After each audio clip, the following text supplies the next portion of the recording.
दोस्तों नमस्कार, स्वागत है एक बार फिर से। चलिए जानते हैं बिहार की ताज़ा खबरों को। लेकिन उससे पहले अगर आपने अभी तक इस चैनल को सब्सक्राइब नहीं किया तो सब्सक्राइब कर लें ताकि आपको बिहार की ताज़ा खबरें रोजाना मिलती रहे।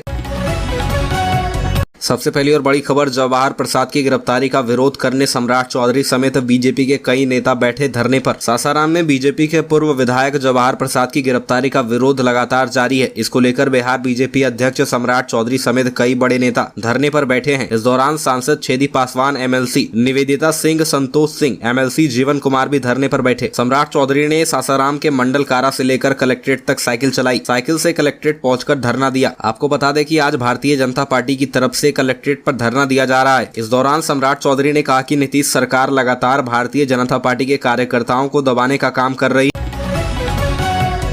अगली खबर, आरजेडी ने किया विरोध तो जेडीयू ने किया बाबा का स्वागत। बिना नाम लिए तेज प्रताप को समझा दिया। बागेश्वर धाम के प्रमुख धीरेन्द्र कृष्ण शास्त्री की पटना में होने वाली हनुमत कथा को लेकर एक तरफ तैयारियां हो रही है तो दूसरी तरफ इसको लेकर सियासी हलचल भी तेज है। आरजेडी के कुछ नेताओं ने विरोध जताया है तो वहीं जेडीयू ने बाबा का स्वागत किया। बुधवार 3 मई को जेडीयू सांसद अजय मंडल ने कहा कि अगर उन्हें आमंत्रण आता है तो वह जरूर जाएंगे। बिहार की क्या, हिंदुस्तान के किसी भी कोने से कोई बाबा को आने से कोई नहीं रोक सकता। दरअसल आरजेडी के कुछ नेता और मंत्री तेज प्रताप यादव का यह कहना है कि बाबा धीरेन्द्र कृष्ण शास्त्री अगर बिहार आ रहे हैं तो हिंदू मुस्लिम की बात होगा तो इसका विरोध होगा। इस पर जेडीयू सांसद अजय मंडल ने कहा कि भारत धर्मनिरपेक्ष देश है, यहाँ किसी को भी किसी कोने में जाने से कोई नहीं रोक सकता।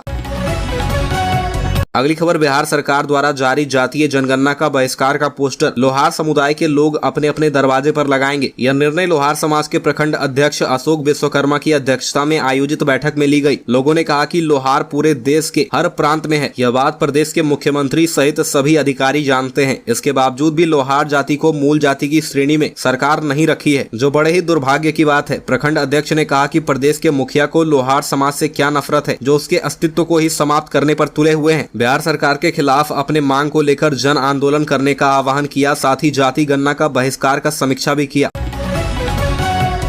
अगली खबर, तेज प्रताप ने बाबा के खिलाफ खड़ी की फौज तो बागेश्वर बाबा के समर्थन में सवर्ण सेना उतरी। धीरेन्द्र शास्त्री, जिन्हें आम बोलचाल में लोग बागेश्वर बाबा या बाबा बागेश्वर कहते हैं, वे हमेशा सुर्खियों में रहते हैं। कभी अपने दरबार को लेकर तो कभी अपने कथित चमत्कार को लेकर तो कभी अपने बयानों को लेकर। इन दिनों वह बिहार के नेताओं के विरोध और समर्थन को लेकर चर्चा में है। उनके आने से बिहार में हिंदू मुसलमान और अगड़े पिछड़े के बीच वैमनस्य होने की बात कही जा रही है। दरअसल पंडित धीरेन्द्र कृष्ण शास्त्री का बिहार में दरबार लग रहा है। वह पटना में 13 मई से 17 मई तक दरबार लगाएंगे। बागेश्वर धाम सरकार पंडित धीरेन्द्र कृष्ण शास्त्री पहले गांधी मैदान में दरबार लगाने वाले थे, लेकिन उन्हें इसकी इजाजत सरकार ने नहीं दी, जिसके बाद पटना से 25 किलोमीटर दूर नौबतपुर के तरेत पाली मठ के पास उनका दरबार लगेगा।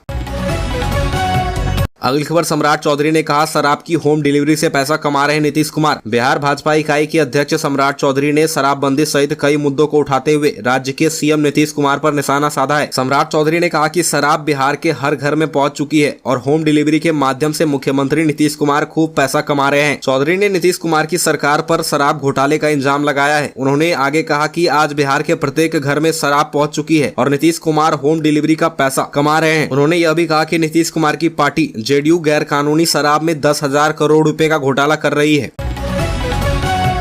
अगली खबर, जातीय गणना को लेकर बोले नीतीश कुमार, सबकी सहमति पर हो रही है गणना। बिहार में जाति आधारित गणना पर हाईकोर्ट में सुनवाई के मामले पर नीतीश कुमार ने बड़ा बयान दिया है। सीएम ने कहा कि सबकी सहमति पर जातीय गणना हो रही है। जातीय गणना की पहले से मांग हो रही थी। सीएम नीतीश कुमार ने कहा कि बिहार सरकार ने बिहार विधानमंडल के दोनों सदनों से इसको पारित करके गणना करवाने का फैसला किया था। 10 वर्षों पर जनगणना होती थी, लेकिन अब तो वह केंद्र सरकार नहीं करवा रही है। पूरे देश में जाति आधारित जनगणना की मांग की गई थी। सभी दलों के साथ प्रधानमंत्री के साथ भी मिले थे, लेकिन देश में यह नहीं की गई। बिहार में सभी दलों की सहमति के बाद इसे करने का फैसला लिया गया। अब इसका विरोध क्यों हो रहा है, यह समझ में नहीं आ रहा है।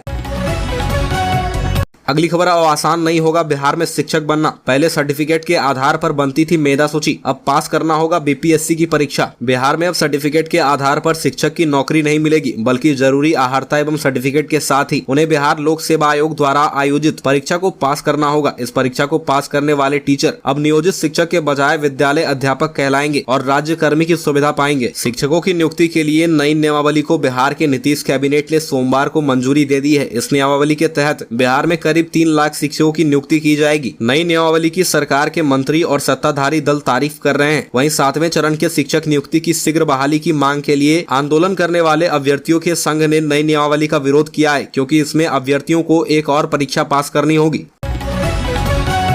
अगली खबर, अब विपक्ष को एकजुट करने के लिए ओडिशा जाएंगे नीतीश कुमार। बिहार के मुख्यमंत्री नीतीश कुमार विपक्षी एकता की मुहिम को लेकर इन दिनों लगातार कई राज्यों का दौरा कर रहे हैं और देश की तमाम विरोधी दलों को एक मंच पर लाने की कोशिश में जुटे हुए हैं। यही वजह है कि अब सीएम जल्द ही उड़ीसा जाने वाले हैं और वहां से सीएम नवीन पटनायक से मुलाकात करेंगे। इस बात की जानकारी खुद सीएम नीतीश कुमार ने दी है। दरअसल बिहार के मुख्यमंत्री एक राजकीय कार्यक्रम में शिरकत करने पहुंचे थे। इसी दौरान जब उनसे सवाल किया गया कि आपकी विपक्षी एकता की मुहिम को नया धार कब मिलेगा और आपके पीएम बनने को लेकर जो बातें हो रही है उसके क्या मायने हैं, तो इन सवालों का जवाब देते हुए सीएम नीतीश कुमार ने कहा कि आप लोग तो जानबे न करते हैं, हर बार कहते हैं कि हमको किसी पद का लोभ नहीं है।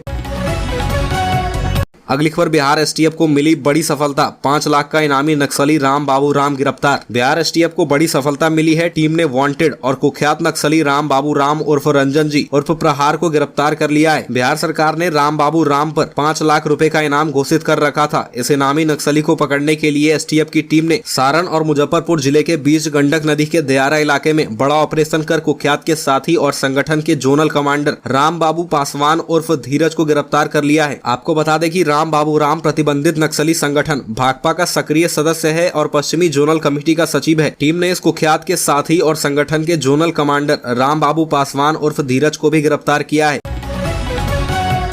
अगली खबर, भारत नेपाल सीमा पर एसटीएफ का चीता व अश्वरोही बल की हुई तैनाती। बिहार के पूर्वी चंपारण जिले के नेपाल सीमा पर पुलिस की चौकसी बढ़ा दी गई है। बिहार पुलिस मुख्यालय के आदेश पर विशेष सुरक्षा बलों की कंपनी को सीमाई क्षेत्रों में प्रतिनियुक्त किया गया है, जिसमें विशेष बल के साथ अश्वरोही बल और एसटीएफ सहित चीता बल भी तैनात रहेंगे। हाल के दिनों में नेपाल के सीमाई भारतीय इलाकों में नेपाली मूल के अपराधियों द्वारा लगातार आपराधिक घटनाएं की जा रही है, जिसको लेकर एसपी कांतेश कुमार मिश्र ने डीजीपी सहित मुख्य सचिव को पत्र लिखकर विशेष सुरक्षा बल की मांग की थी। इन विशेष सुरक्षा बलों को सीमाई क्षेत्र में लगातार निगरानी रखने व संदिग्धों के विरुद्ध त्वरित कार्रवाई करने का निर्देश दिया गया है। अगली खबर, गोवा के सीएम प्रमोद सावंत के खिलाफ पटना में मुकदमा दर्ज। मनीष सिंह ने श्रम दिवस पर गोवा में एक भाषण के दौरान की गई सावंत की टिप्पणी पर आपत्ति जताई है। जब सावंत ने तटीय राज्य में 90% अपराधों के लिए बिहार के लोगों को दोषी ठहराया था। गोवा के मुख्यमंत्री प्रमोद सावंत द्वारा हाल ही में राज्य के प्रवासी श्रमिकों के बारे में की गई आपत्तिजनक टिप्पणी को लेकर स्थानीय अदालत में उनके खिलाफ मुकदमा दर्ज किया गया है। बिहार के मुख्यमंत्री नीतीश कुमार की पार्टी जदयू के स्थानीय नेता मनीष कुमार सिंह ने पटना के मुख्य न्यायिक दंडाधिकारी की अदालत में उक्त याचिका दायर की है।